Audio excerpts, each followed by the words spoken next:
Hi guys, welcome back to our YouTube channel నాటి cutie Srikar. మేము షిరిడి అయితే వెళ్ళాము. అక్కడ బాబా దర్శనం అంతా పూర్తి చేసుకొని దర్శనం అయిపోయిన తరువాత షిరిడీకి దగ్గరలో ఉన్న దేవాలయాలకు కూడా మేమైతే వెళ్ళామన్నమాట. వాటిలో మొదటిది పంచముఖ వినాయకుని ఆలయం. ఇది షిరిడీ నుండి 2 కిలోమీటర్ల దూరంలో ఉంటుంది. ఈ గుడి చిన్నది అయినా కూడా చాలా బాగుంది. అలానే చాలా ప్రశాంతంగా ఉంది. ఈ దేవాలయం ప్రపంచంలోనే ఏకైక పంచముఖ విఘ్నేశ్వరుని దేవాలయం. ఇలాంటి దేవాలయం మరెక్కడా ఉండదు. అంటే వినాయకుడు ఇలా పంచముఖాలతో దర్శనమిస్తూ ఎక్కడ ఉండరు అన్నమాట. ఇది ఈ గుడి ప్రత్యేకత. వినాయకుడు పంచముఖాలతో, అలానే శంకు చక్రాలతో, ఇంకా మహాలక్ష్మితో ఆదిశేషులపై ఆసన్నుడై మనకి దర్శనం ఇస్తారు.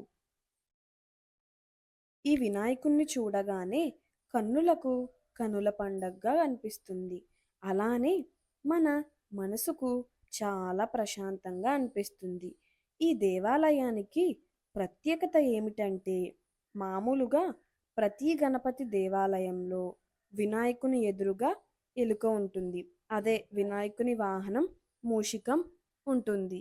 ఈ దేవాలయంలో మూషికం స్వామివారి గుడి లోపల, అంటే గర్భగుడిలో ఉంటుంది.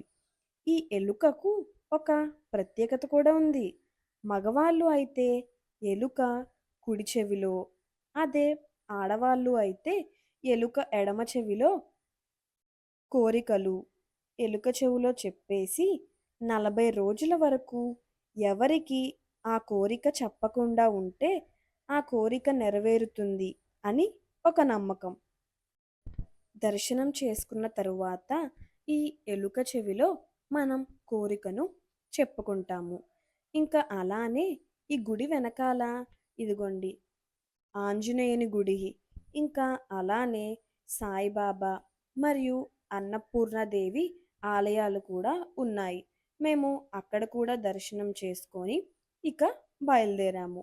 మీరు షిరిడి వెళ్ళినప్పుడు ఈ పంచముఖ వినాయకుని ఆలయం దర్శించుకోవడం మాత్రం మర్చిపోకండి.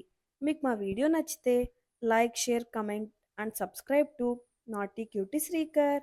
Thanks for watching. Keep supporting.